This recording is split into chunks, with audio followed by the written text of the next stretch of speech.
chi doveva giudicare su mangiare.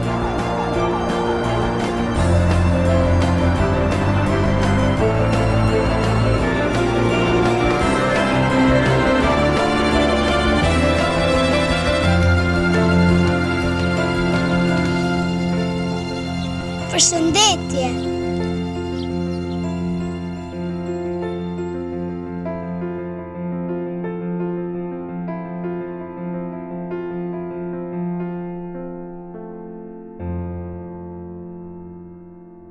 Welcome back everyone to the second panel of today's conference, and I hope you had enjoyed this short video clip, which is somewhat outdated because it is looking at the future, but it also mentioned Croatia as an example of being so different and yet at the same time so similar.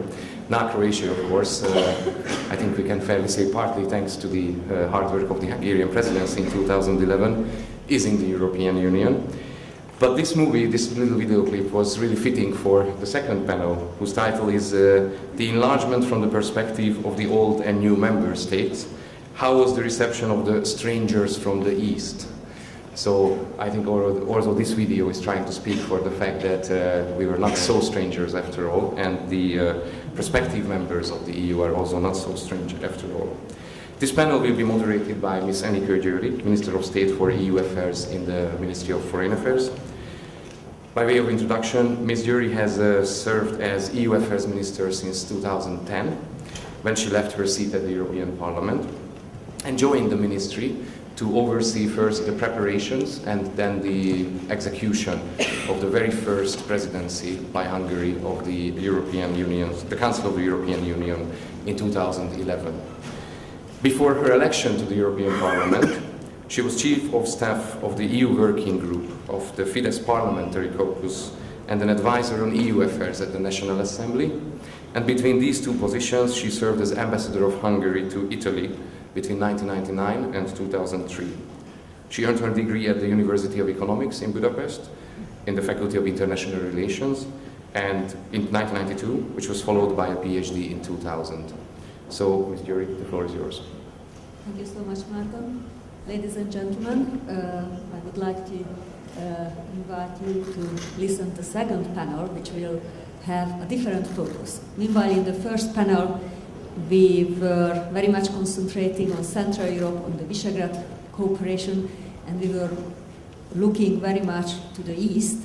In this panel, my intention is that we concentrate more on East and West inside the European Union. And we would go back in time 10 years and to see how enlargement was conceived 10 years ago, both by the public opinion in the new member states and in the old member states. Whether it was a true love 10 years ago when we had the fireworks to celebrate the accession on the 1st May 2004, how we lived through in the different present EU member states this period of time. There were some ups and downs, as it's the case in a longer period of time. Why do we have a kind of enlargement fatigue, which is a matter of fact? So I will invite all our distinguished speakers to address these issues, and we will follow the same structure as in the previous panel. So I will give the floor to all the four of them for a more or less 10-minute introductory speech, and then I will come up with questions, and we will speak about some important events or phenomena of these last 10 years, from the fireworks of May 1st, 2004, till the famous case of the French plumber, till the challenges of the single market and free movement and the introduction of the euro, how it was for the then time EU member states and those who introduced the common currency later on. And of course, I will invite you to pose questions towards the end of this panel. And I will start with the presentation of one of the two former prime ministers we have in this panel, with Lamberto Dini, who by profession originally is an economist. He got his degree in his native town, Florence, but he also had postgraduate studies at the University of Minnesota and Michigan. And then he joined IMF and worked there as an economist and an executive director. And then he joined the Bank of Italy as Director General. And he became Treasury Minister of the first Berlusconi government. He was Prime Minister of Italy from January of 1995 to May 1996, and then was serving as Foreign Minister between 1996 and June 2001, and then he was Vice President of the Italian Senate. He was also member of the Convention on the Future of Europe, if we remember those years, which was preparing the Constitutional Treaty for Europe, which became later on the Lisbon Treaty.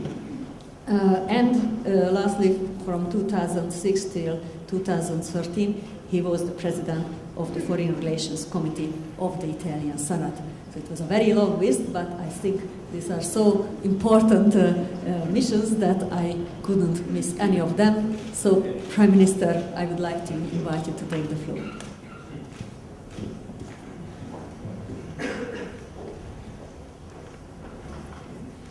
Ladies and gentlemen, today we celebrate the 10th anniversary of the great enlargement of the European Union, which quite possibly left a deeper impression on our continent than any other event in recent history.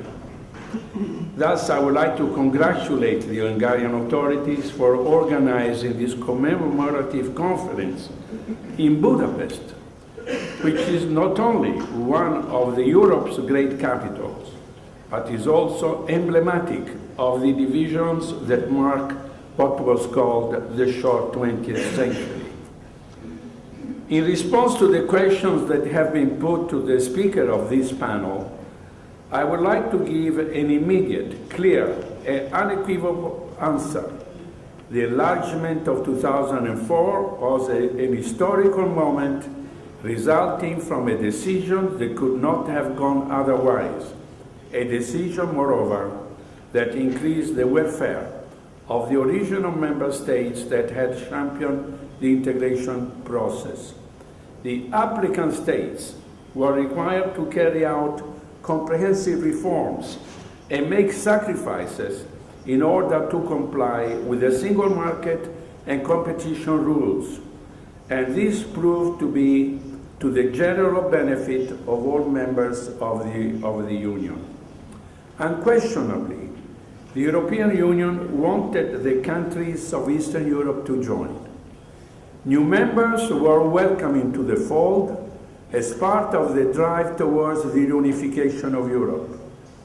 For the then member states, reunification was a priority that took precedence over the need for the deeper and stronger integration of the existing members of the Union. This was an important decision, political decision that was taken.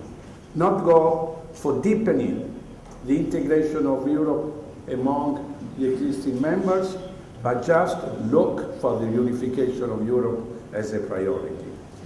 I will remember the chronology and formative dates that leading up to the decision.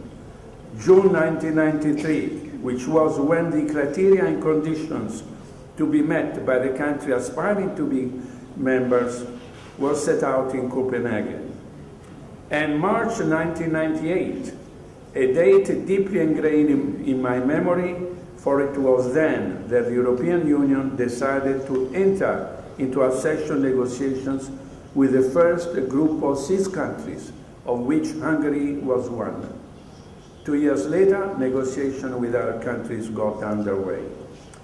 Perhaps the most significant of the choice was the choice not to place obstacles on the path to enlargement and allow the free progression of an irreversible process that led to the expansion of the European Union, as we know, from 15 to 27 countries, and finally brought to a close a painful chapter of European history that the Cold War had failed to resolve.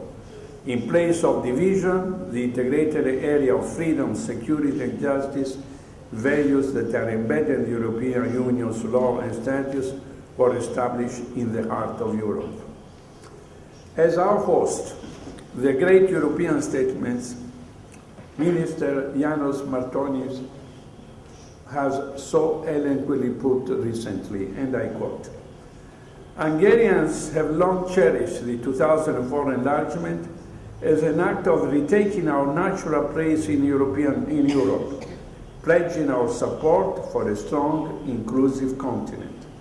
Membership of the European Union," he said, "means more to us than being part of the single market or having seats in the European Parliament. For our countries that were excluded from the European family for decades, accession will always carry a spiritual meaning as well. Accessions change our history and led the whole of the European project to a new path." This is János Martonyi. Had it not been for the reunification of a continent cruelly split in two by the Iron Curtain, Europeans today, including the citizens of the original member states, will be living in less secure and therefore less free conditions. The freedom to travel between our European capitals, the freedom that young people enjoy as they move about from one great European country to another, is essentially a form of wealth. To young people, this may seem a natural state of affairs, but we know that it is actually the result of decades of hard political choices. The gutter press of certain countries regularly incites feelings of resentment at the idea that European citizens should enjoy freedom of movement. By way of a response, I should like to remind them of the words of a great English statesman, Edmund Burke, who in 1796 declared that no citizens of Europe could be altogether an exile in any part of it.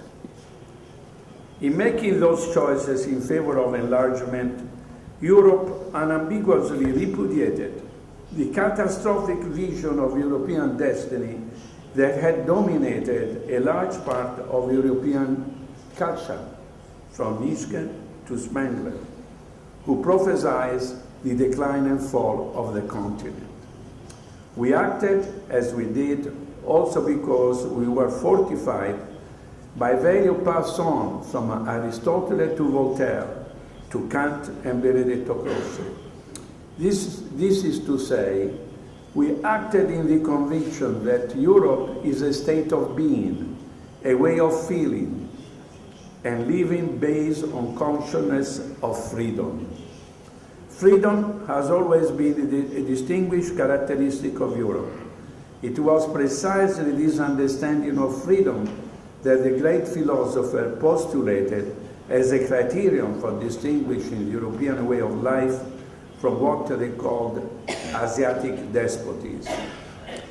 The Treaty of the European Union, which we tried to recast as the European Convention before it became the Treaty of Lisbon, opens with the following declaration.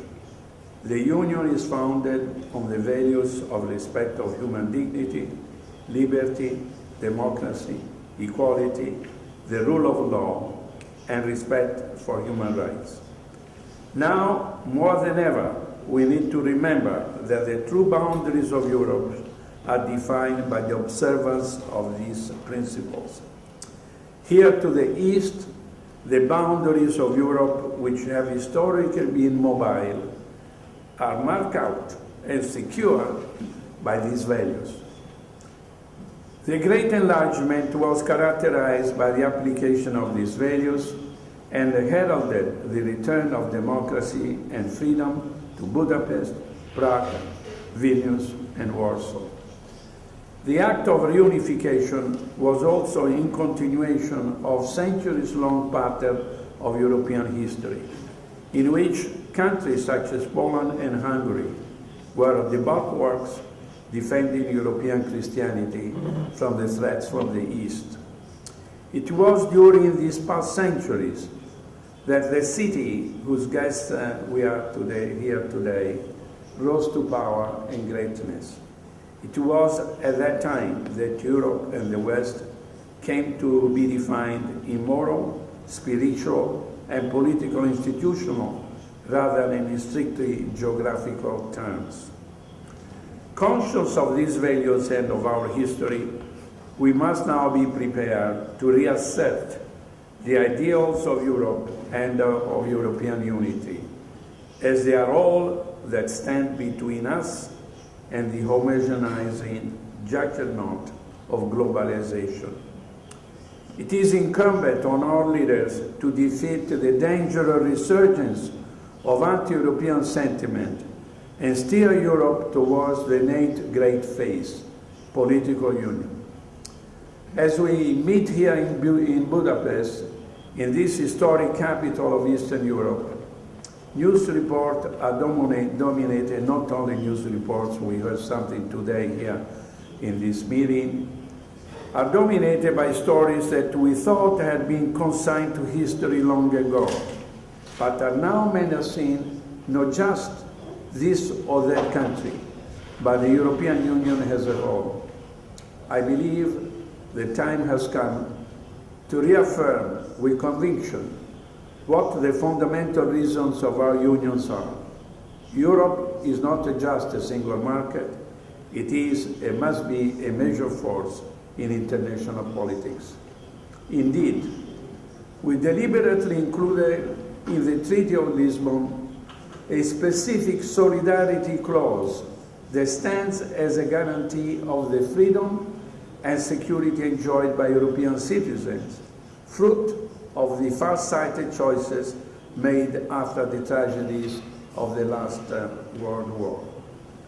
Only by retaining our unity and ensuring broad participation in the European project will be able to save the European social model. This is the message we should be sending out to everyone as the election to the European Parliament in Strasbourg draw near. We need a union that is capable of becoming a proper supranational democracy, one that can act and respond with sufficient strength in the name of freedom, security, and the rights of its citizens. For it is the citizens of the European Union who have to provide the real motive force in the upcoming elections, which should result in a Europe that is at once more democratic and better equipped to make decisions. Thank you for your attention.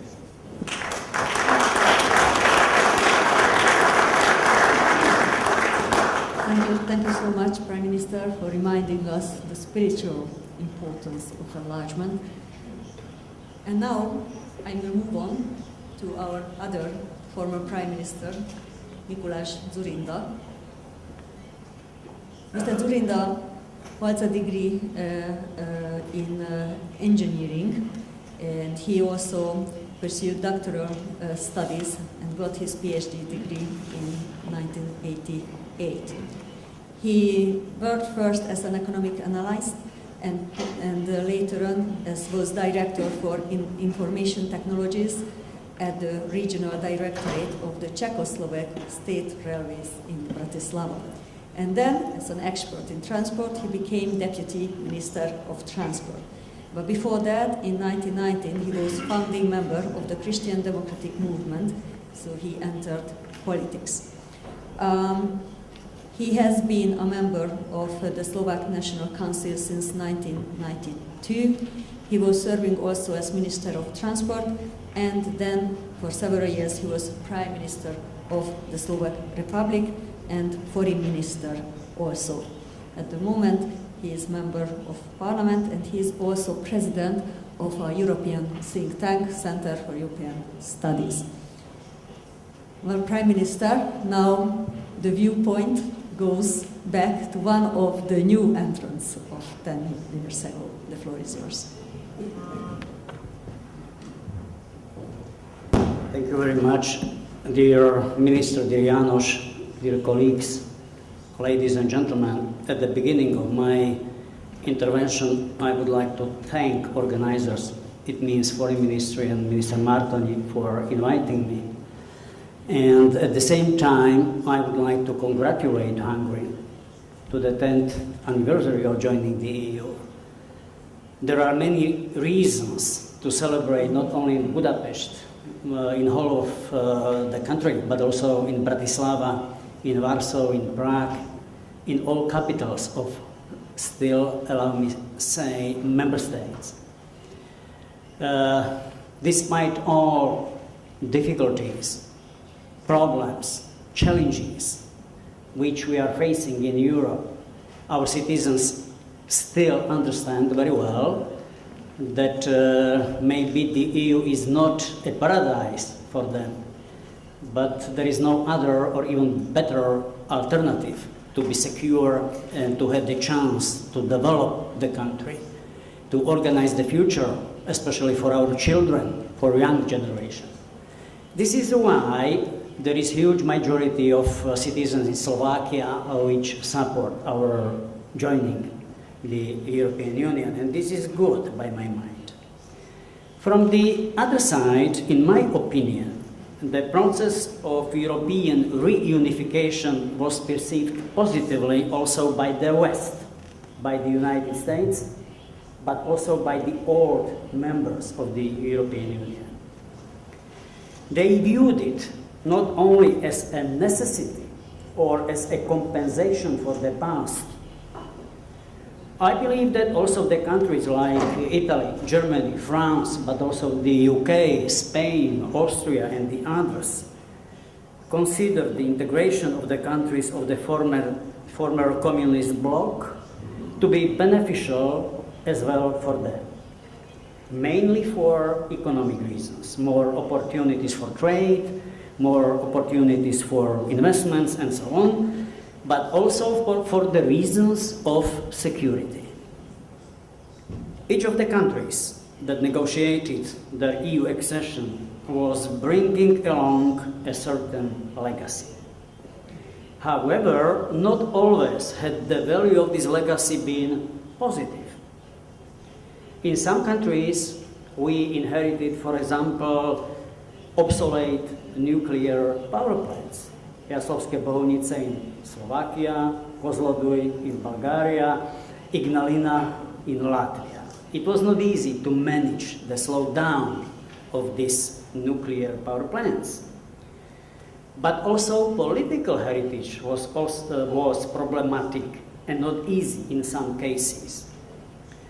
For a certain time, János Martoni remembers very well, we in Slovakia facilitated between East and West, earning that very special title to be a black hole of the heart of Europe, coined by Madeleine Albright even in summer 1998. From the other side, there had been certain prejudices and concerns, such as the fear of cheap labor from the East invading the West. We remember the notorious, I would say, threat represented by a cheap Polish plumber, which was already recently mentioned by our moderator. Yet, on the whole, the reunited Europe gave us a warm welcome. This is my memory. I can witness that it was true. Treating us as an equal, reliable partner already during the membership talks. Such was my personal experience. As for our part, also we as the candidate countries strove to act as a responsible, reliable, and equal partner. There had been occasional difficulties, or better to say, misunderstanding. I would like to respond to the call of our moderator, Eniko stated in her introductory remarks that maybe from our side it is not necessary to speak about the figures to describe our economies, our reforms, but maybe we should do more. to share our own personal experience. I would like to try to fulfill this wish. So I remember the remark uttered by President of France, Jacques Chirac. If I'm right, it was done sometime in summer of 2005. It was reported by the media all over Europe. He said something like this: new member states had just missed the opportunity to remain silent. Do you remember? You do. The fact that I do recall that remark, but not the occasion on which it was made, shows that the said divergence of opinions between the new member states and old member states, as France is, was not that serious. In less than 1 month, we Europeans will elect a new European Parliament.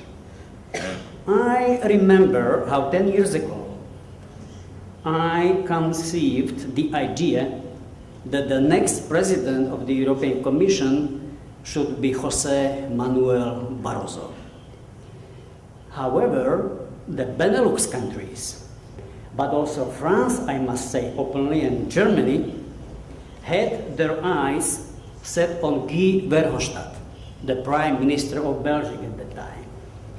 But the elections were won by us, by the European People's Party. At the EPP summit that preceded the meeting of the European Council, I had come to realize that Barroso would probably be the only candidate on whom we could all agree. So I got into action.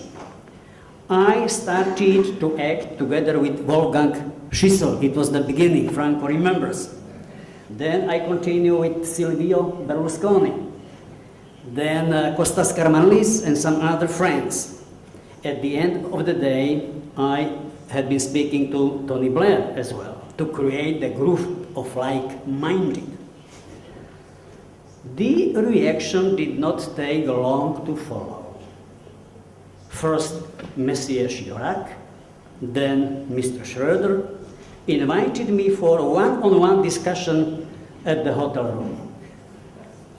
And the discussions were not exactly polite or sincere, I must tell. Especially President Chirac was all but not pleasant. But we all remember the result, and José Manuel is going to finish his second term. And after all, my relations with both gentlemen, with President Chirac and Chancellor Schroeder, were very good. This is my own personal, or if you wish, authentic experience, which shows that we all had a sufficient space to act. The same may be said about the idea to extend the invitation for EU membership talks not only to Turkey, but also to Croatia. The new member states played a key role also in this regard.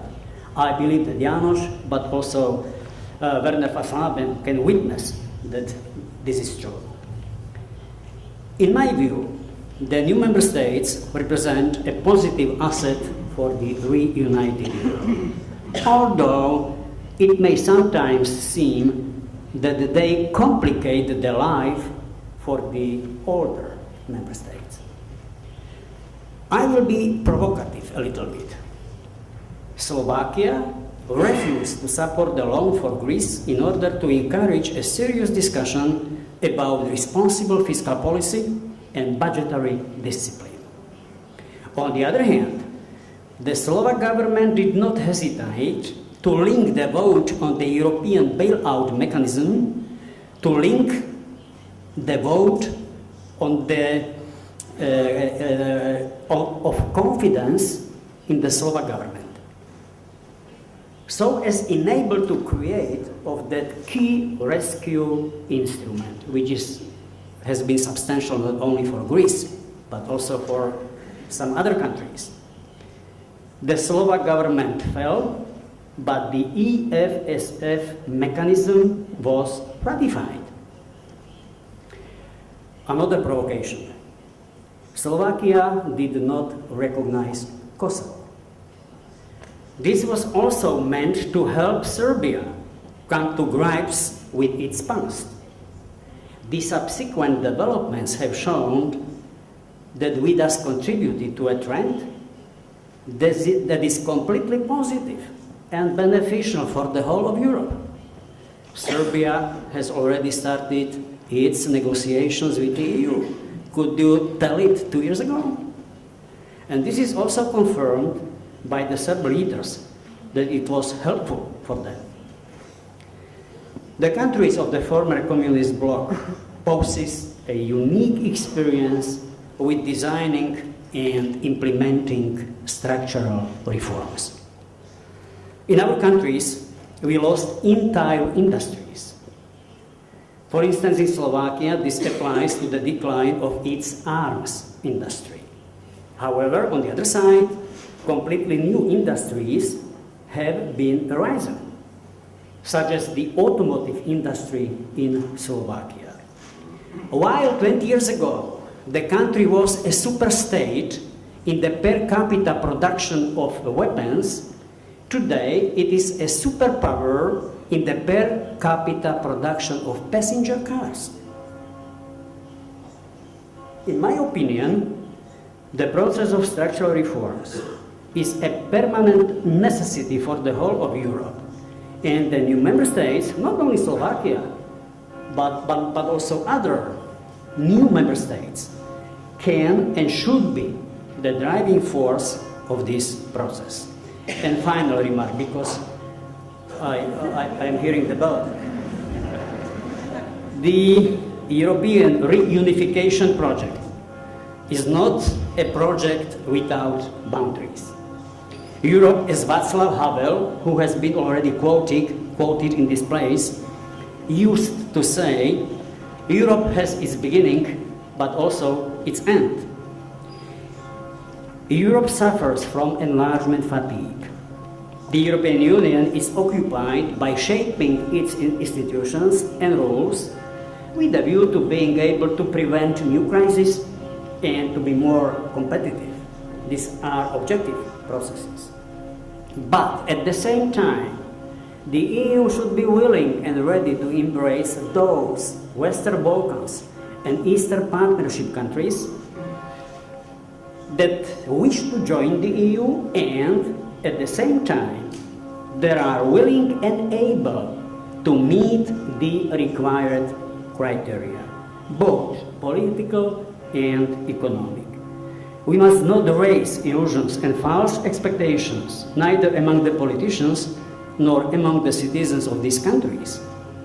The homework just must be done home, but on the other side, we should be more than clear that the countries willing and able to meet criteria can join the EU.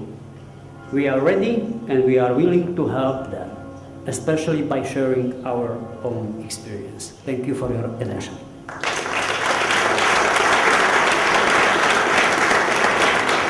Thank you, Prime Minister, and I also would like to thank you for being provocative. I'm sure that you inspired the participants of this panel to react to what you have said.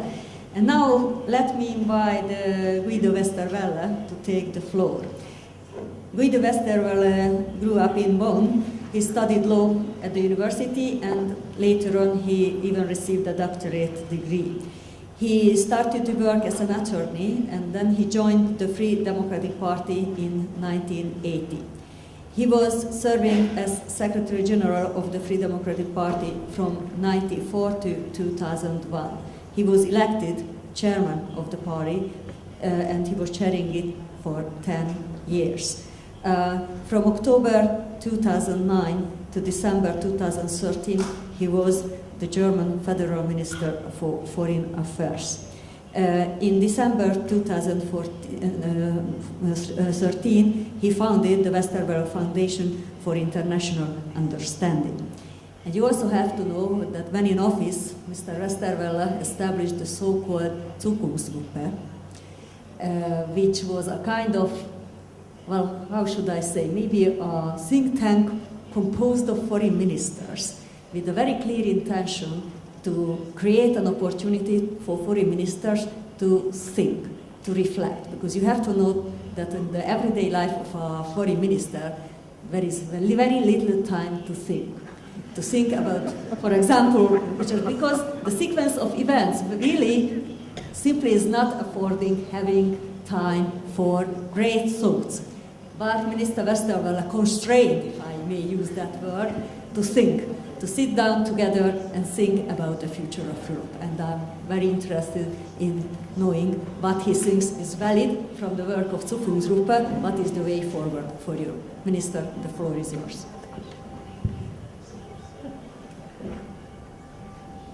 Well, Excellencies, ladies and gentlemen, first of all, thank you so much for your friendly introduction. It's important that you didn't miss one single point of my CV. I'm grateful for this. Of course, the most of what you said and what you told us, I nearly forgot. And secondly, I'm really inspired by Mikolas' remarks and by your speech here. So please, I will not read my excellent speech, which I prepared, or to be more precisely, which my office prepared. And I just want to tell you, even foreign ministers have time to think. But after the office, they have more time to think. So Janos, welcome one day.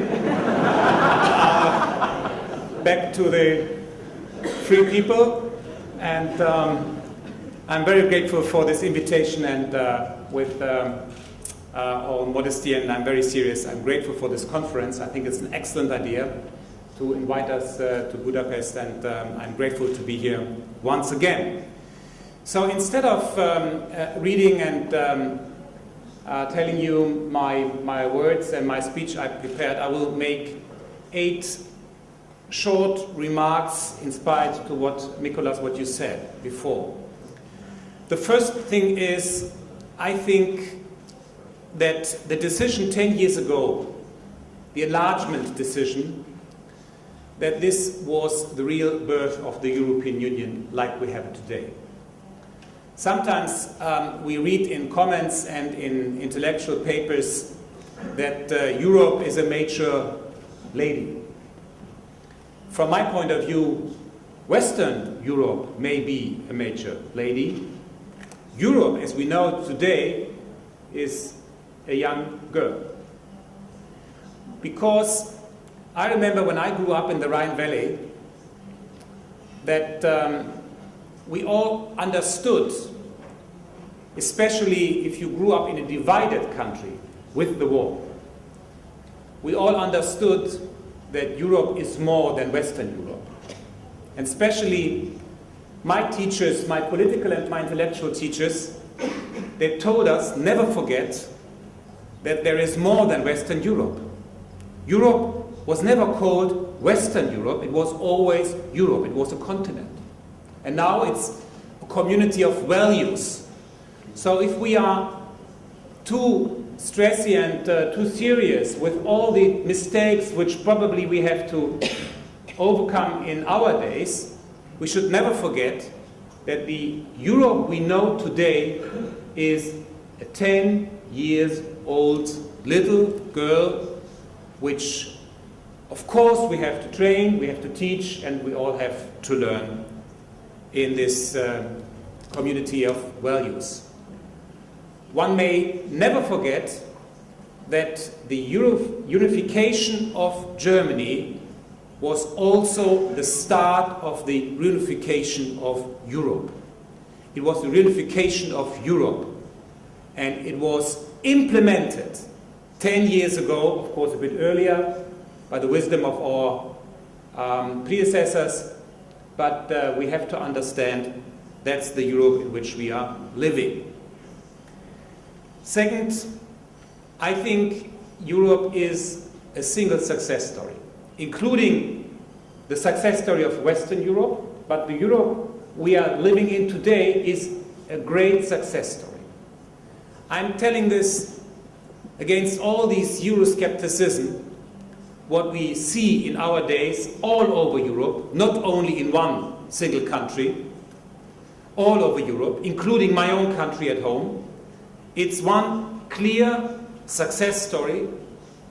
If we do not reduce Europe to a single market or to common currency, if we understand it is more than the answer to the darkest chapter of the German history, if we understand that Europe is our life insurance in times of globalization, in times of high-speed globalization. Third, normally we should work on a dual-track strategy, widening and deepening. And let us be very frank, speaking here as a free man, without any diplomatic necessities, I have to say we were quite good in the issue of widening, quite good. But in the issue of deepening, I think we have to do some more homework. And like it or not, the way we have the European Union today is not satisfying. Not us as leaders or as political leaders or business people or however, intellectual leaders, and not the normal people are satisfied by the Europe we see today. If we ignore it, we risk and jeopardize our European Union. My fourth point is deepening means we need more Europe. This is the agenda of the next years. But more Europe is not enough. It's not only about more Europe, it's about a better Europe. We need not only more Europe, we need a better Europe, which means we have to revitalize, for example, our efforts on subsidiarity. It is not necessary that Brussels tells us so many things. I do not want to go into single issues I had to work on in the last 4 years or nearly 5 years. It is important to understand that we have to rebuild our structures, our institutions, including the size of our Commission. Of course, this Commission is too big. And of course, we have to understand a Commission with 28 ministers, let me call the commissioners ministers in the vision of one-day government in future days, then I think it's obvious that this cannot work. And this was the reason why we founded the Future Group and just made some comments about better structures. So the widening and the deepening of Europe and the European Union needs not only more Europe, it needs better Europe with some European patriotism, which I think is also from the deepest of our heart necessary. My fifth point is, if we have a little good luck, then the worst of the economic crisis is behind us. But unfortunately, I'm afraid the worst of the political crisis is ahead of us. And we will see this latest in the months and the weeks after May this year, after the elections. And it's once again not the phenomenon in one country, not in Hungary or in other countries where we had elections, for example, municipal elections, not only national elections. We have this all over Europe. So we have to understand that the real test of European leadership is ahead of us and not behind of us. We were able to manage more or less in a positive way and in a reliable way the economic, financial, the debt crisis, if I may call it a debt crisis. But we have to understand that latest after the European elections, like it or not, but be prepared, we have to work to overcome an upcoming political crisis which is ahead of us. I do not like this, but this is reality. We have to be prepared. And this is the time when we need serious leadership, serious political leadership in all governments, parliaments, and especially in the societies. Six, it has a lot to do with the financial crisis we hopefully could manage in the last 4 years. I think we all agree there is a silver line at the horizon. But we are losing one generation. The generation which grew up in the last 5-6 years. And remember, if you are in my age, 6 years is nothing. But if you are 17, 18 years old, 6 years looks like a lifetime. And we have to understand we are living in a defining moment in Europe, especially for the young generation. And that's what I always told, you know this, other friends know this, Karl, Franco, others at home. I always told our people at home, do not underestimate what it means to society if you have 10, 15, 20, 30, 40% of an unemployment rate in the young generation. This is why we have to focus all our efforts to overcome this youth unemployment, including the dual education system. This is one of the main issues of my foundation, you were so friendly to mention, which I founded. The idea to support smaller and medium-sized enterprises, to promote this idea not only as an economic but also as a society model. Training, skill training, like President Obama called it a few weeks ago. I think this is the idea, and this is what we have to do. We have to work 10 times harder than we did in the last years to overcome these threats to our society. It's more than an economic threat, it's a political and it's a social threat in our European societies, because I think if we lose a generation, we cannot correct this in the next decade. Seventh, the answer to, or the justification, if I may use this word in brackets, the justification or the good reason to create a stronger Europe in our days is, from my point of view, not first of all history, not only the days and the time in which we are living. I think it's the high-speed globalization. If we just look to the demographic development in the world, just look to our southern neighborhood, a total underestimated continent, Africa for example, then I think we have to understand the Western world, including Europe, but it's not only Europe. The Western world has to understand, if we want to survive with our values, with our way of life, with our idea of open societies, we may not ignore that a single country, even if it is France or Germany or Great Britain, we are too small to manage these challenges which comes up because of the demographic development, including the technological revolution, the digital revolution in the world. Just look to the figures. In a few years we will have 3 times more inhabitants in India, only India, than we will have completely together in the European Union. This is the world in which we are living, and I can only advise us to understand this. And 8th, and my last point is, this is the main reason why I think it is not enough to ask for German leadership. I heard this many times. That's not the idea of Europe. Europe is the idea of a partnership among equals. And when we are talking about leadership in Europe and in the European Union, we have to understand national leadership or a national leadership by one single country in a European Union is a contradiction in itself.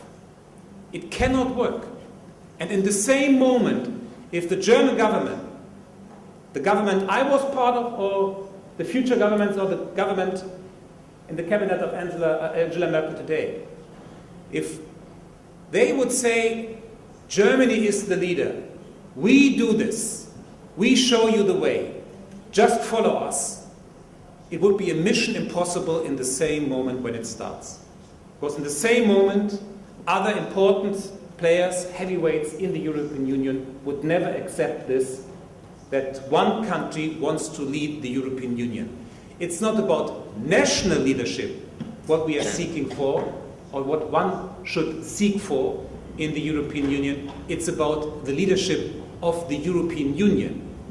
Europe has to be led by European leadership. Thank you so much.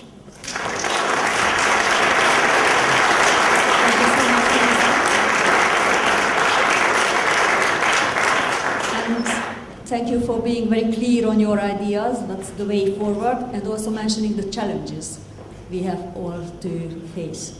And now, let me present you Monsieur Hubert Védrine, who is a former student of the two most famous French political schools, Sciences Po and ENA.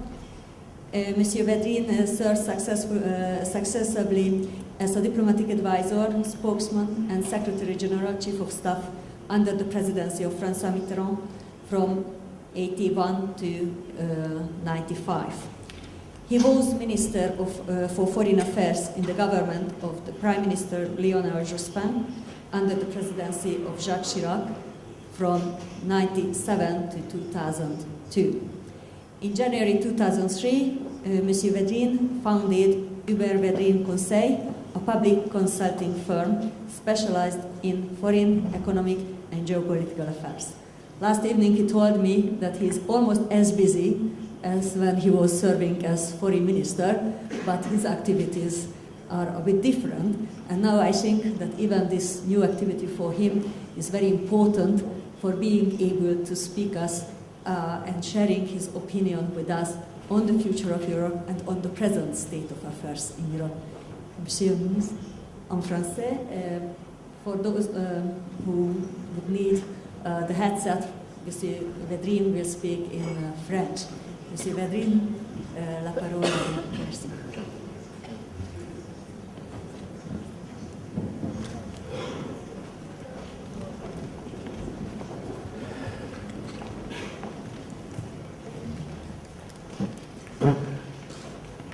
Je vais en effet parler en français. I will speak in French. Je félicite les organisateurs, János Mártonyi et le ministère, d'avoir organisé cette rencontre.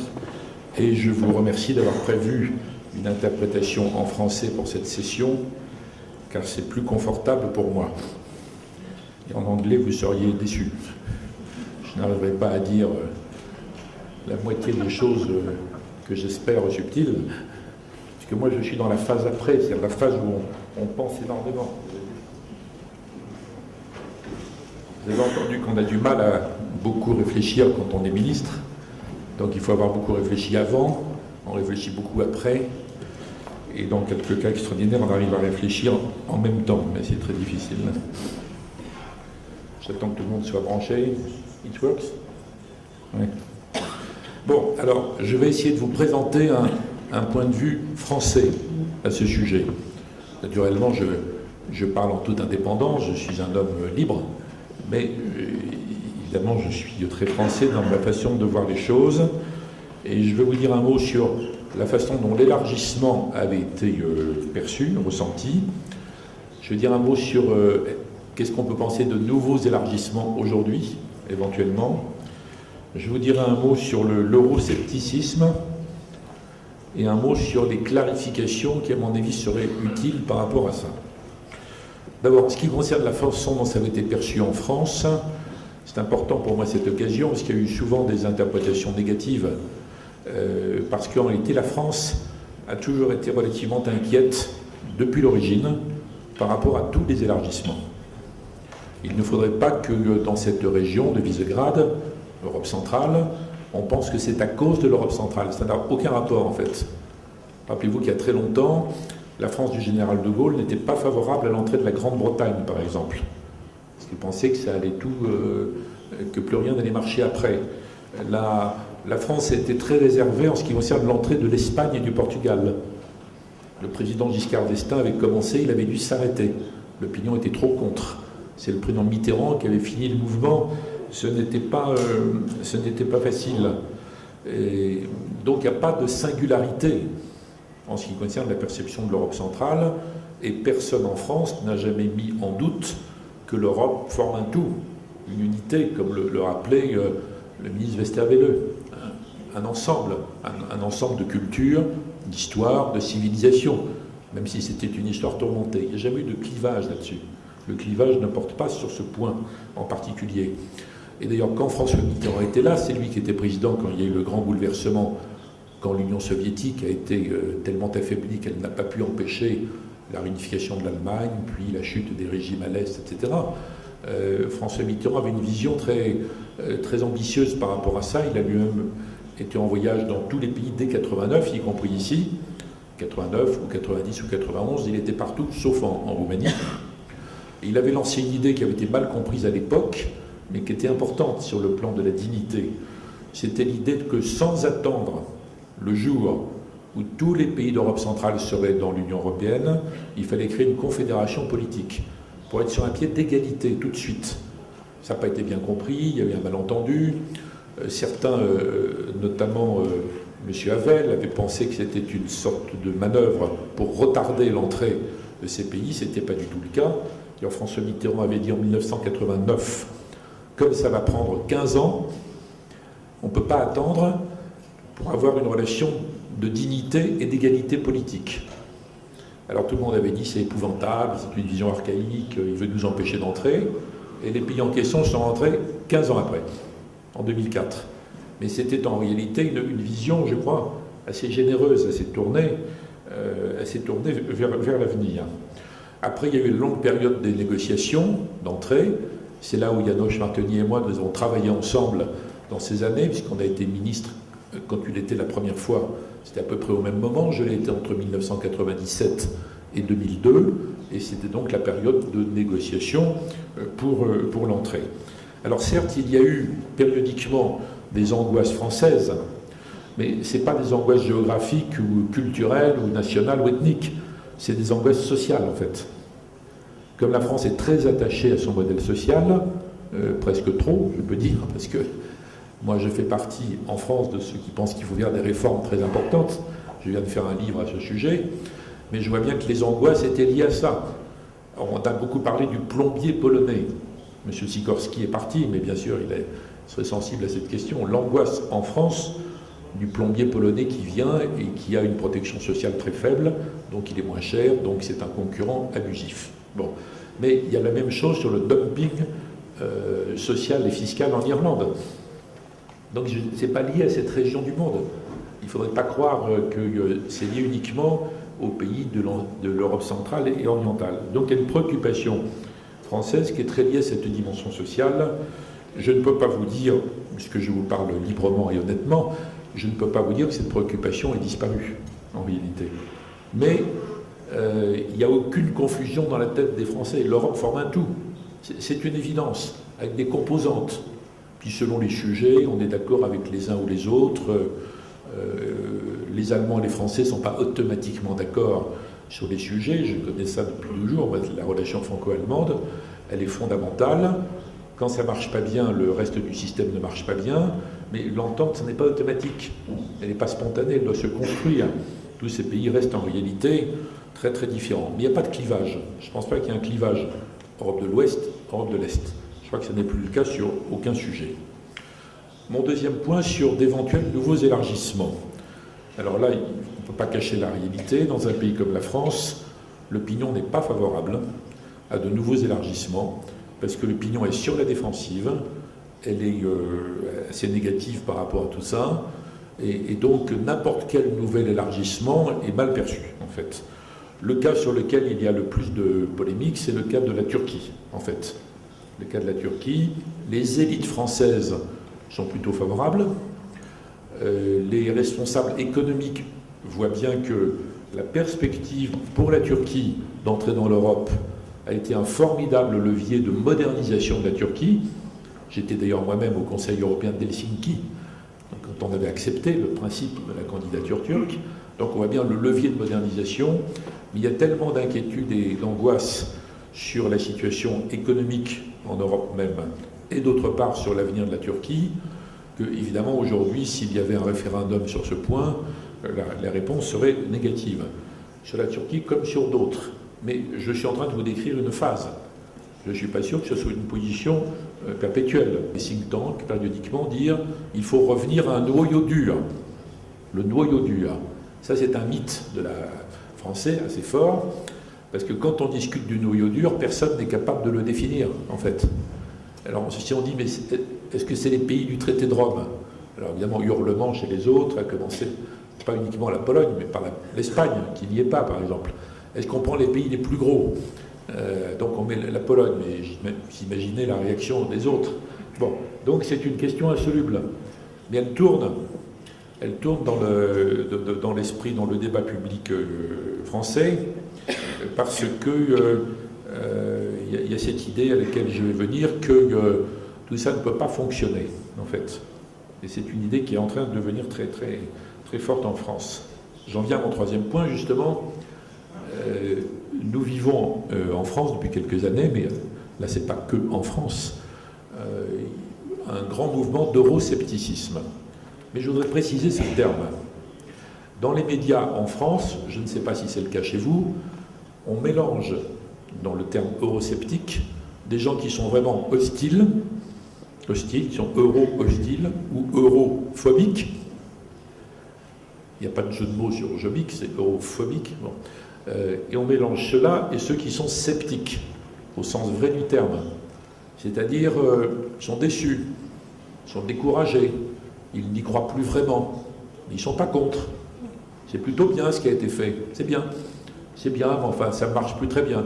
Donc, si on prend cette grille de lecture, et si on se réfère aux prochaines élections européennes en France, on va voir une abstention considérable, au-delà de 50%, 50, 55, etc. Je ne sais pas combien exactement, mais elle sera très élevée. Les abstentionnistes, ce sont des eurosceptiques. C'est le principal parti, en réalité. C'est le parti des eurosceptiques. Alors que les euro-hostiles, les vrais, en France, c'est le Front National de Marine Le Pen, ou le Front de gauche de Jean-Luc Mélenchon. Eux, ils sont euro-hostiles. Et leurs militants, ils vont voter. Parce que les gens furieux, ils vont voter. Ils vont voter contre. Ils ne sont pas sceptiques. Donc, il y a une immense majorité molle, un peu sceptique. Quant aux gens qui votent quand même par discipline pour les partis du gouvernement, en France, soit le Parti socialiste, soit la droite, l'UMP, ils sont un peu sceptiques aussi quand on regarde les sondages. Ils ne sont pas très contents de la façon dont ça marche. Donc les vrais sceptiques sont majoritaires. En tout cas en France. Et je pense que si on additionne dans tous les pays d'Europe, à quelques exceptions près, ceux qui sont vraiment contre, et ceux qui sont simplement sceptiques entre les deux, on atteint la majorité dans plusieurs pays quand même. Abstentionnistes, sceptiques, hostiles, majorité. Donc c'est un problème énorme pour tout le monde. Et on ne va pas, sur ce sujet, isoler l'ancienne Europe de l'Ouest, l'ancienne Europe de l'Est. C'est un problème absolument considérable pour tout le monde. C'est un problème de fossé entre les élites et les populations, et les électeurs. Vous remarquez que dans mon petit tableau électoral très rapide, je n'ai pas mentionné les vrais pro-européens. Disons ce qu'on appelle dans les médias français maintenant les européistes, les Européens convaincus ou les fédéralistes. On ne peut pas les mentionner parce qu'électorellement, ça ne représente rien en fait. Quasiment rien, c'est peut-être 1%. Il y a quelques personnalités isolées. Dans les médias, c'est assez important parce qu'en général, dans les médias français, les gens qui écrivent sur l'Europe, parce que c'est compliqué comme sujet, ce sont des militants, très souvent des militants du fédéralisme. Ils parlent des États-Unis, d'Europe, etc. Mais dans l'opinion, ça ne représente rien du tout, en fait. Rien du tout. Je répète, ça ne veut pas dire que les autres sont anti-européens. Simplement, ce sont des gens déçus, désabusés, Ça ne fonctionne pas comme on l'avait souhaité. Et là, il y a une dimension française particulière, je peux le dire moi en tant que Français, c'est qu'il y a une sorte de prétention française, une sorte d'arrogance française dans certains cas. C'était évident à propos de Jacques Chirac que vous citiez, la fameuse phrase « ils ont perdu une occasion de se taire ». Moi, je pense que Chirac avait 100 fois raison sur le fond du sujet, dans l'affaire de l'Irak, et que les États-Unis se sont trompés d'une façon totale, et que ceux qui l'ont soutenu se sont trompés. Mais personne en Europe n'avait le droit de dire que tel ou tel groupe n'a pas le droit de parler. Impossible. S'il y avait une position européenne très claire, adoptée en commun sur ce sujet, on pourrait dire maintenant il faut respecter la position commune. Quand il n'y a pas encore de position commune, tout le monde a le droit de s'exprimer. Et en général, il n'y a pas de position commune chez les Européens en matière de politique étrangère. Donc tout le monde a le droit de parler, en fait. Donc ça, c'est un signe typique d'arrogance française malvenue, disons. Un autre signe de la prétention des illusions de la France, c'est que les Français, pendant très longtemps, ils ont cru que l'Europe, ce serait une sorte de France en plus grand, une grosse France, voilà. Très influencée par la France et l'Allemagne. On est laissé arranger tous les deux. Bon, ça a été un peu vrai d'ailleurs au tout début, mais ça fait très très très longtemps que ça n'est plus le cas, en fait. Donc il y a un autre élément de décrochage.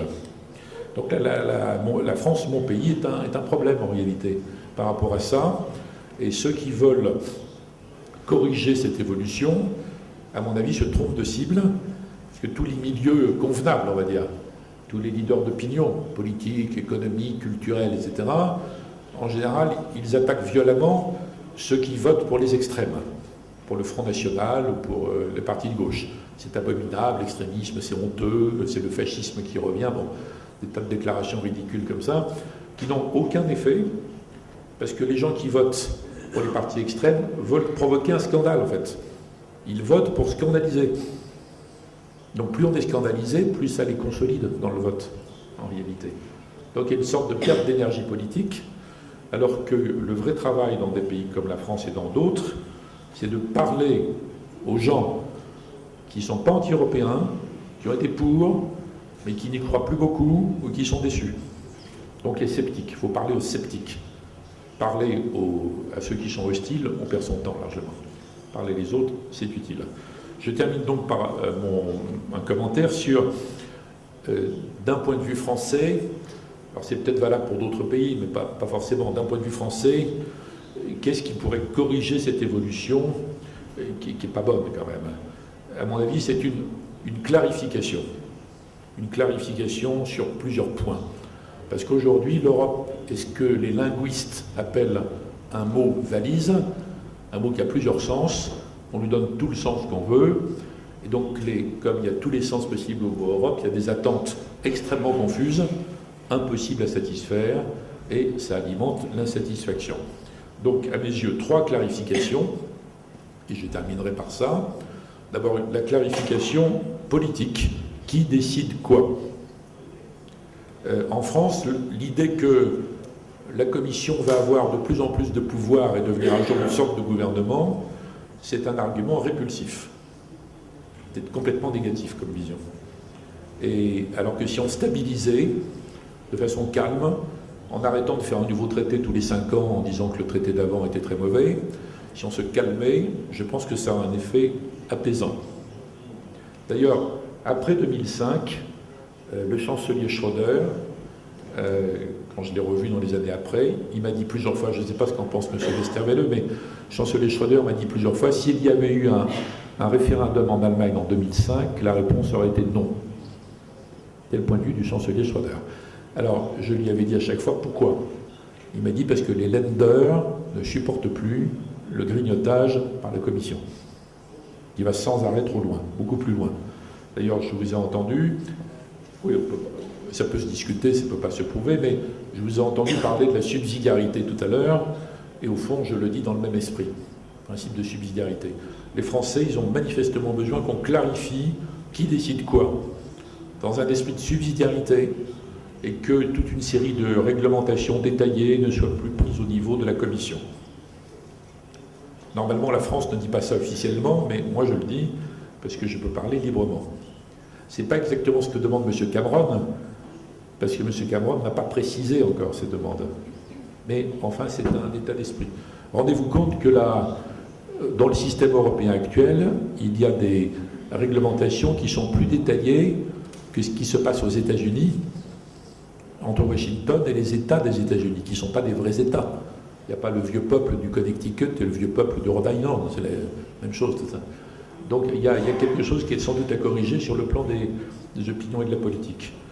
Bon, l'élément qui va se densifier, ça c'est une évidence, c'est la zone euro, bien sûr, mais il faut une clarification générale. Deux autres clarifications que je mentionne très vite. Clarification géographique. Je veux choquer personne, mais je pense qu'un jour, il faudra supprimer le commissaire à l'élargissement. Un jour.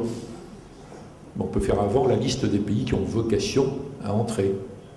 Troisièmement, il faut clarifier absolument ce que l'Europe doit être dans le monde.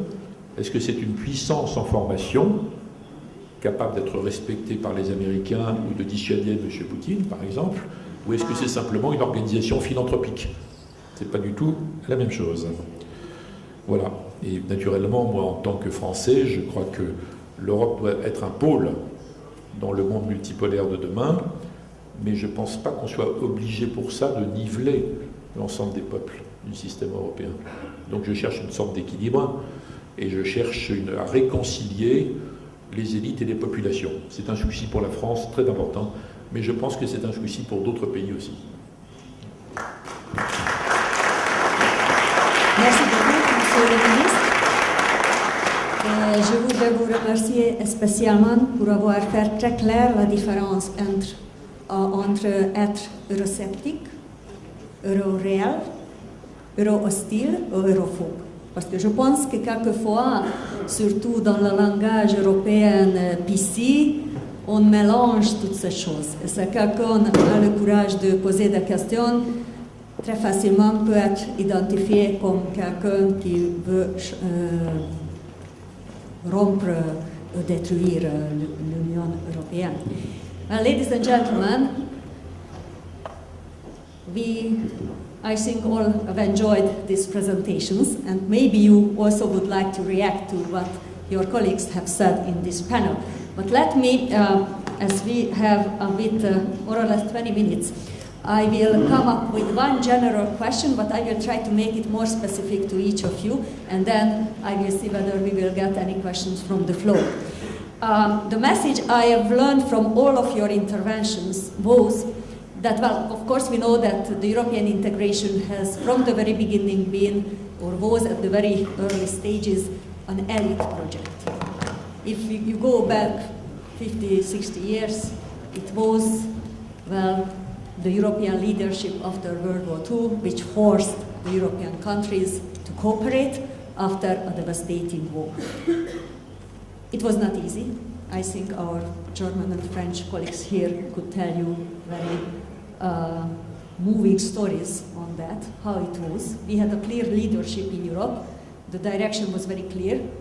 And I think it was very hard for the German and the French population to understand that a couple of years ago they were still fighting and now they have to cooperate. So it was not easy. But somehow, having this leadership, we managed to have a project which is still working successfully, and we have, at least in that part of Europe, no war and peace.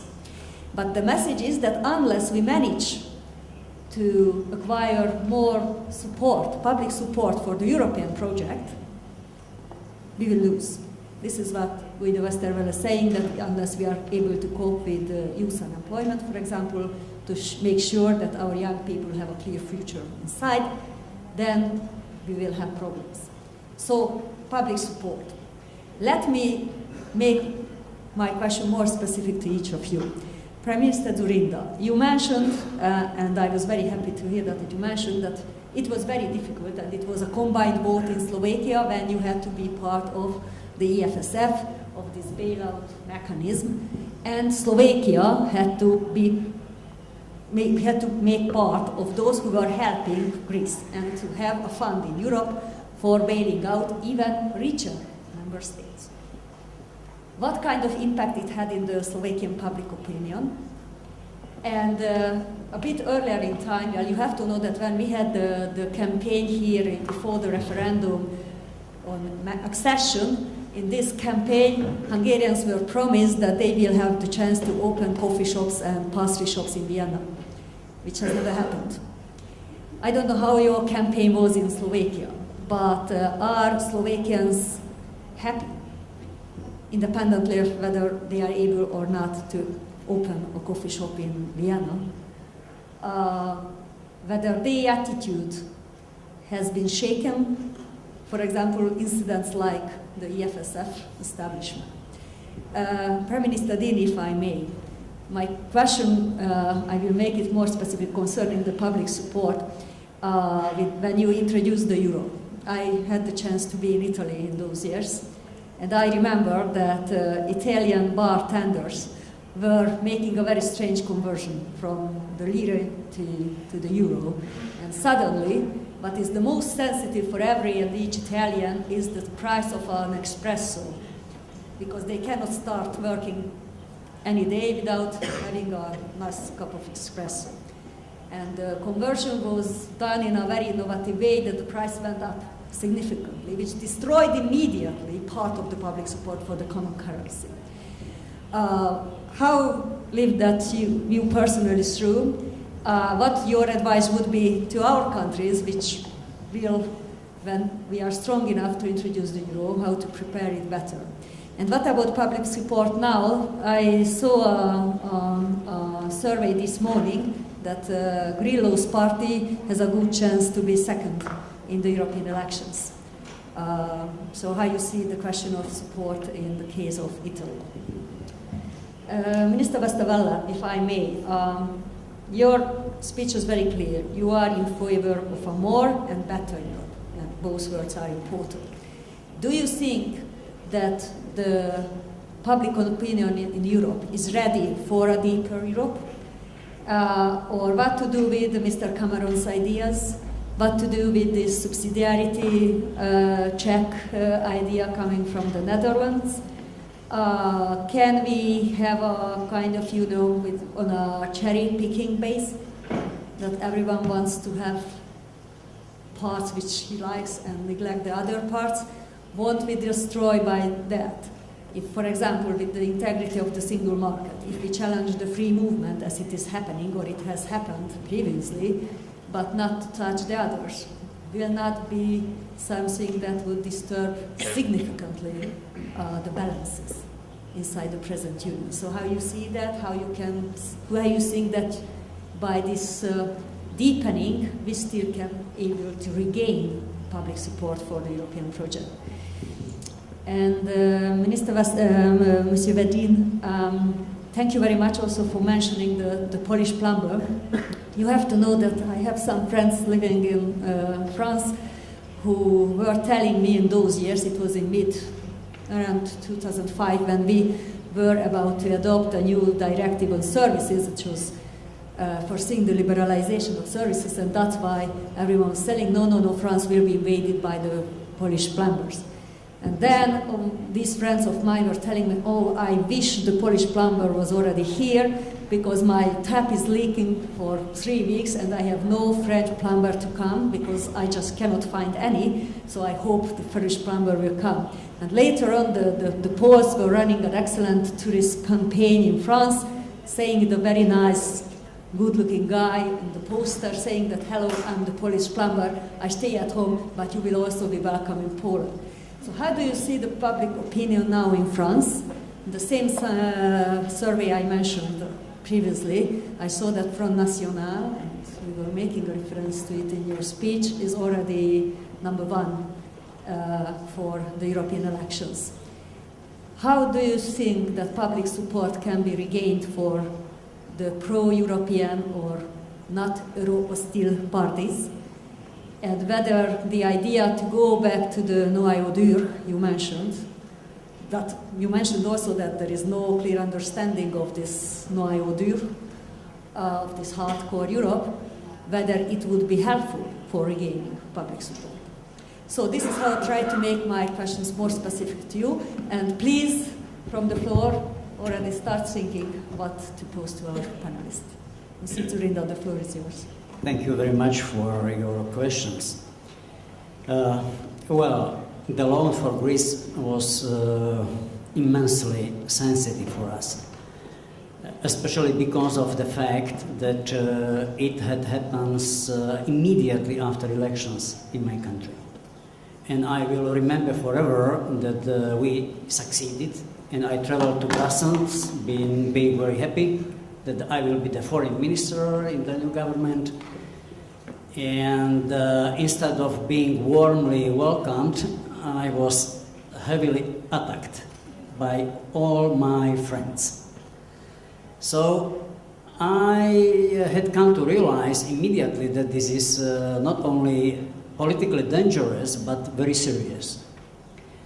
What was very dangerous was my understanding that for the public in Slovakia, it will not be possible to accept the situation when the living standards and social benefits in the Greece are so huge, and we are still poor in Slovakia.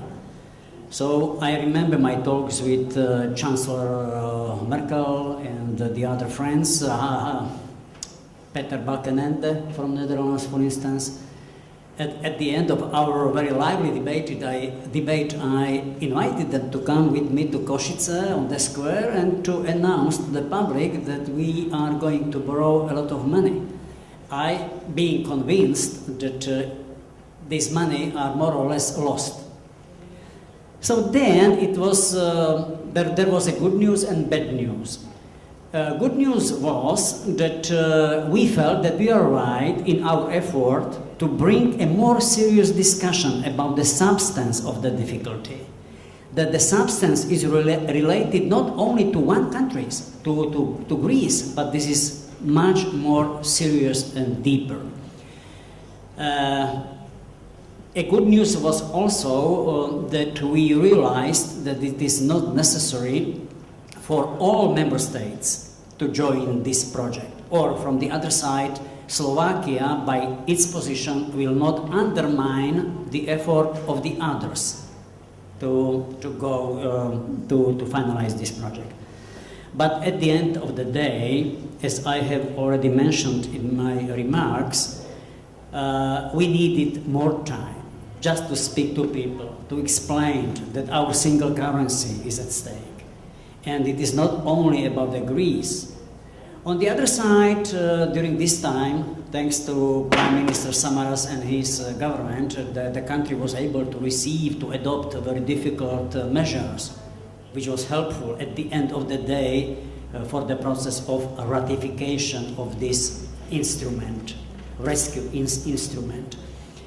The result is that we managed these things, including the combination of the vote in confidence with ratification of EFSF, that people still believe in the future of Eurozone, in the future of the European Union.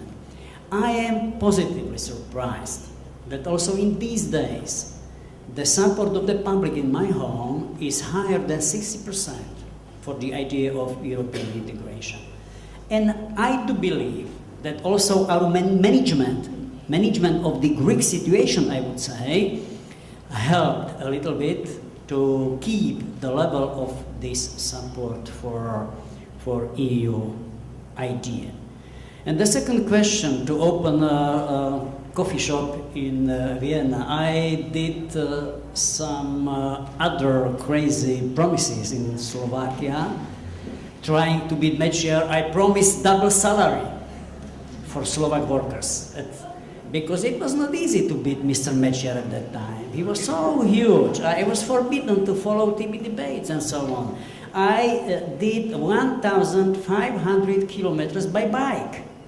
I was biking with Wolfgang Schissel across Slovak villages and promising new jobs and better salary. And integration, of course, as a means via which it is possible to organize a better life for people. And at the end, I honestly told to people before the next elections that some promises were fulfilled on 100%, some promises only on 40%. And but at the end of the day, it is fantastic that thanks to new investment coming from Austria, from Germany, from Italy, from Netherlands, we were able to manage our unemployment, which was huge, especially because of the fall of these all type of industries.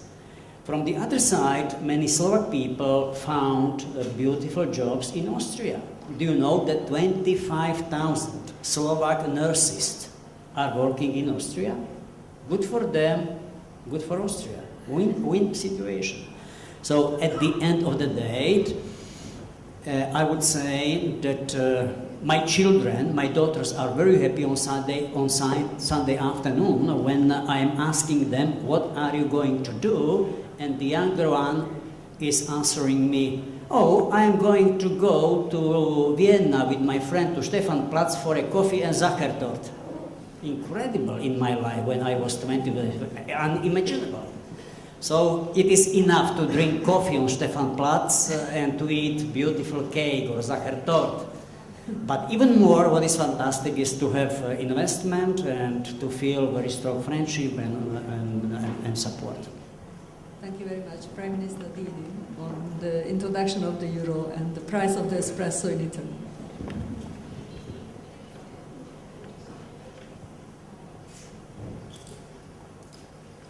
Well, I think indeed the introduction of the euro was not handled very beautifully in Italy. In other words, shops should have been required to show prices in lire and in euro for a longer period of time. The fact that we moved to euro, that I think traders took advantage by raising prices. We should have continued for longer so people could compare why prices, so to contain prices. But of course, the price of a cup of coffee is symbolic. And, but indeed, there was a feeling that the introduction of the euro brought about a cut in living standards for the people for a while. I think then the thing subsided, and I don't think in the future, the following years, it was much of a point, this one. I think the support for the euro as a currency remain strong in Italy. It's a large majority. But these euro skeptics are growing.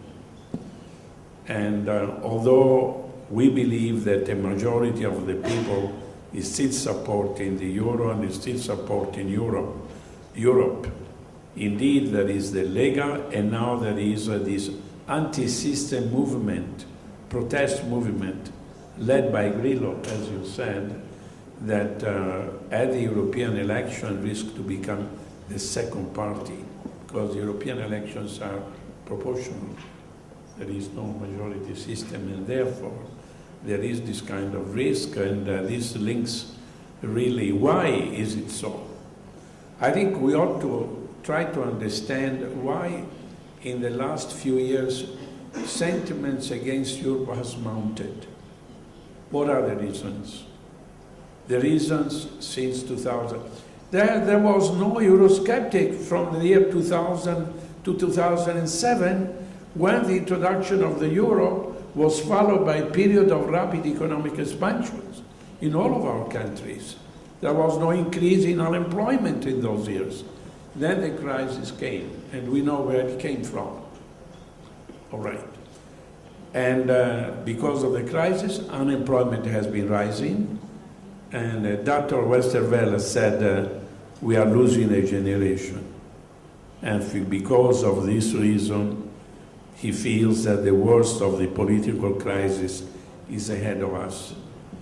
But if it is so, why has not been so in the United States, where the crisis was born and was bringing about the entire collapse of the United States financial system?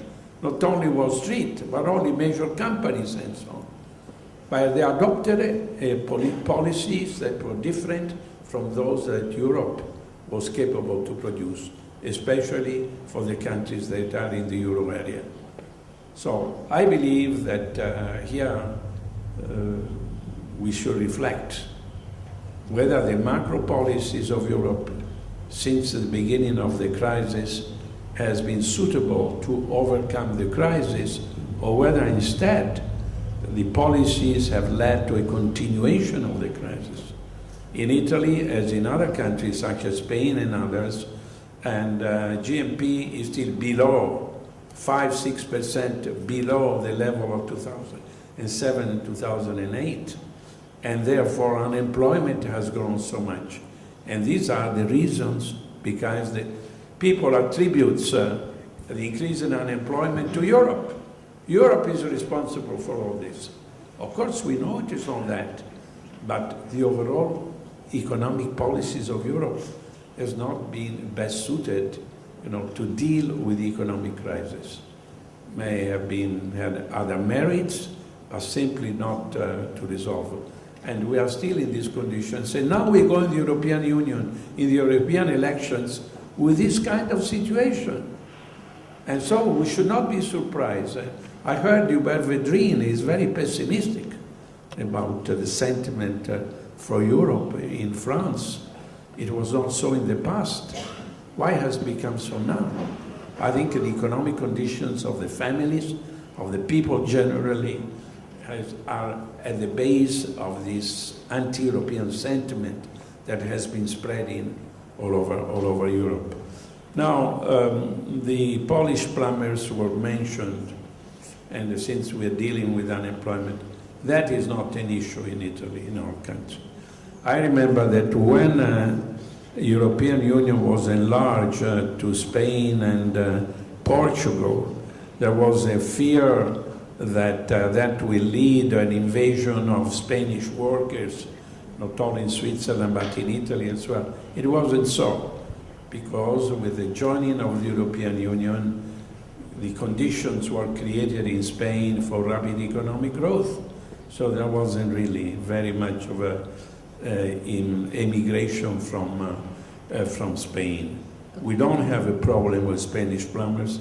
We have a problem with illegal immigrants coming from the southern shore of the Mediterranean. That is not only an Italian problem, because once they enter in Italy, they have to be taken care of one way or another. So they enter Italy, then they're fugitive, and then if they don't find a job, they go into crime, and all these things. It's a European issue, this one.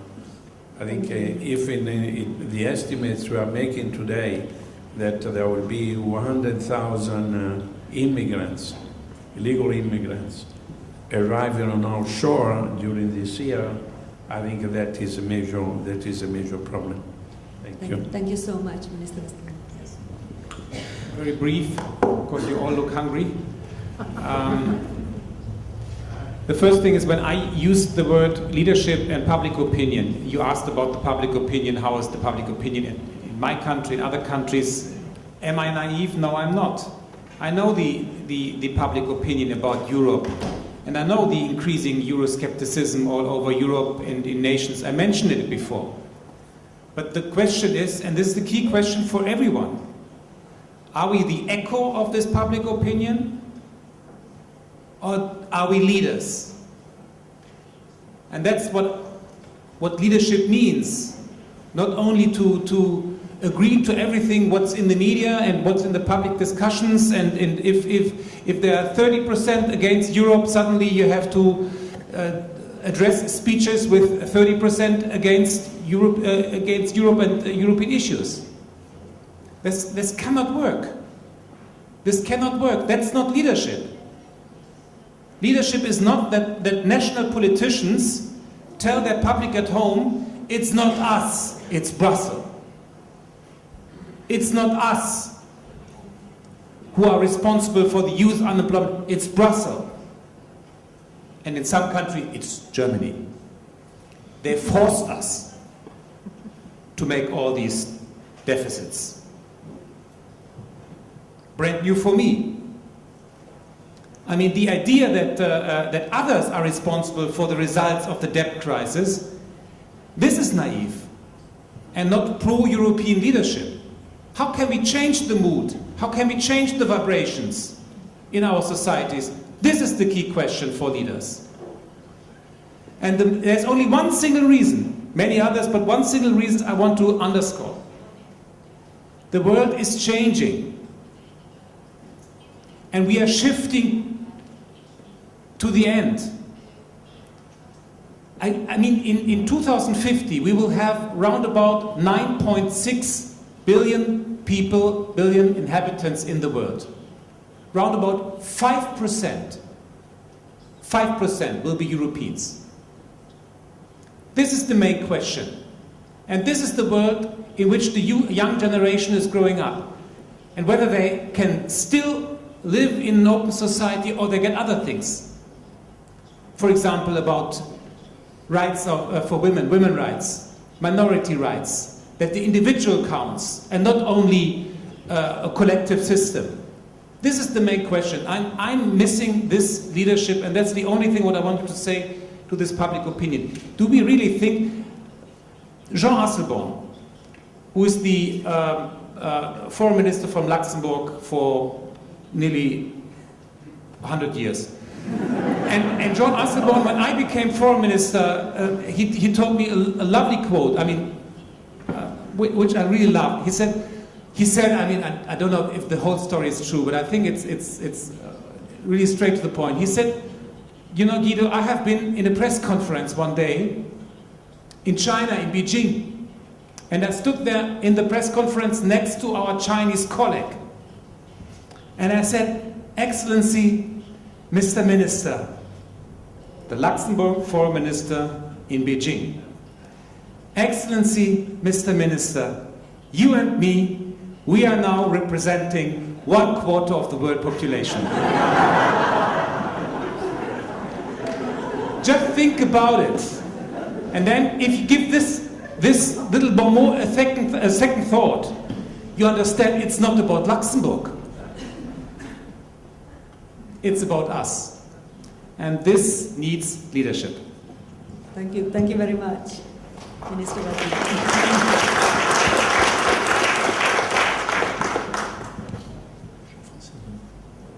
Je continue en français, excusez-moi. J'attends que Guido il dise son truc. Premièrement, sur le vote Front National en France, comme les partisans de l'Europe, disons modérés, votent très peu, et que les sceptiques s'abstiennent, ce sont les autres qui votent. Donc en France, on peut avoir le Front National, c'est-à-dire l'extrême droite, en tête. Mais c'est une illusion d'optique. Ça ne veut pas dire qu'ils auront plus de voix que la fois d'avant.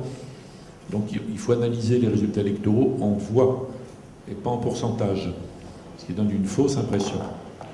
Deuxièmement, les Français ils veulent bien une Europe meilleure, better Europe. Ils sont d'accord avec ça, mais ils ne veulent pas plus d'Europe. Maintenant, ils ne veulent pas plus d'Europe si c'est moins de France. Par contre, ils veulent bien plus d'Europe si c'est un meilleur contrôle de l'immigration, qui met l'Italie dans une situation épouvantable, si c'est un meilleur contrôle de la financiarisation abusive du système mondial, si c'est des règles intelligentes pour l'écologie, pas idéologiques, mais des règles intelligentes, ça ils veulent bien. Mais si c'est plus d'Europe à la place de leurs décisions à eux, municipales, régionales, nationales, là ils veulent pas. Donc on a une contradiction à surmonter par rapport à ça.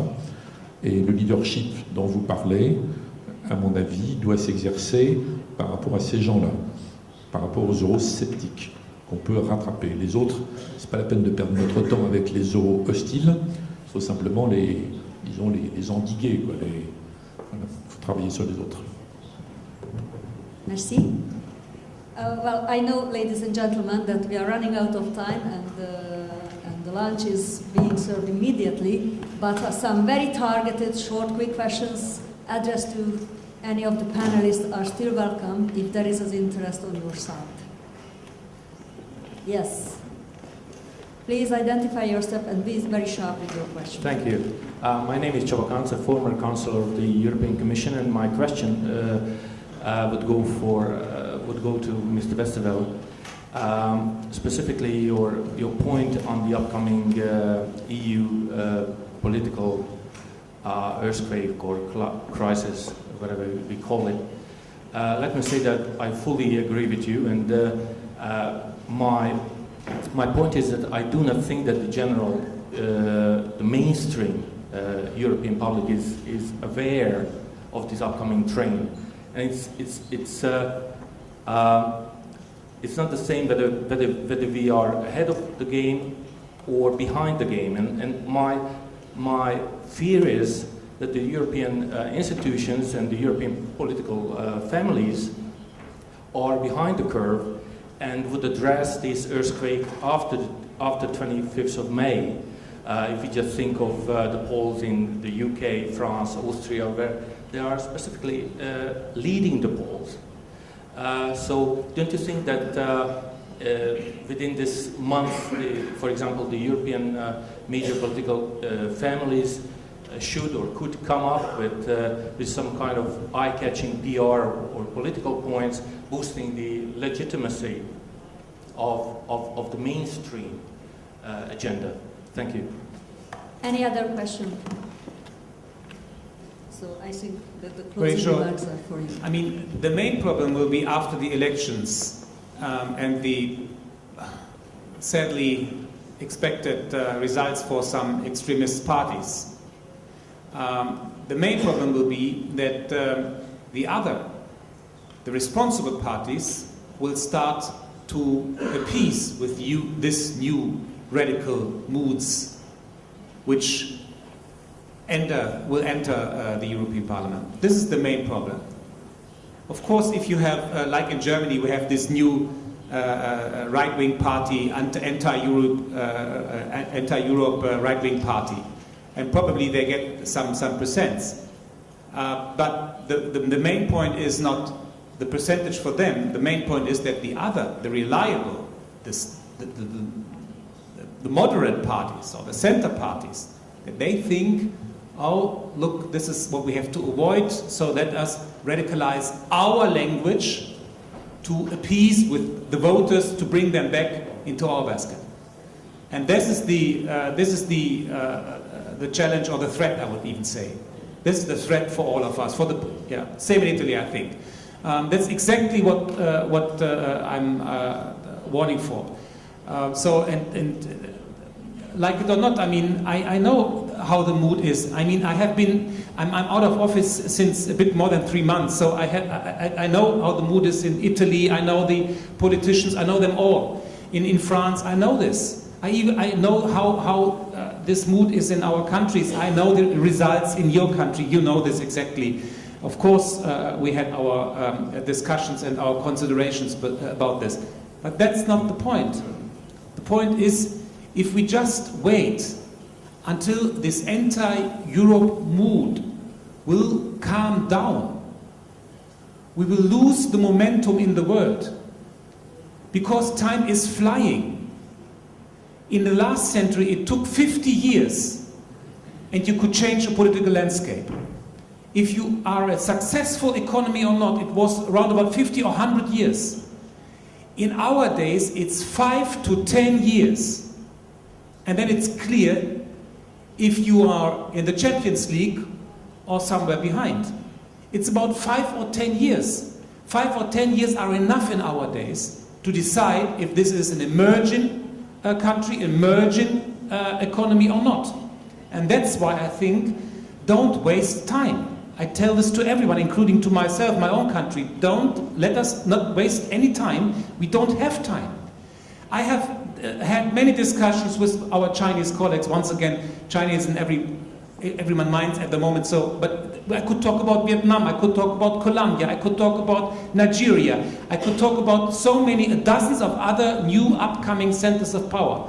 And if you discuss all the issues, economic, political issues with them, you feel new self-confidence. In other regions in the world, self-confidence is increasing. In Europe, our self-confidence is decreasing. And this is what we have to correct, all of us. Thank you so much.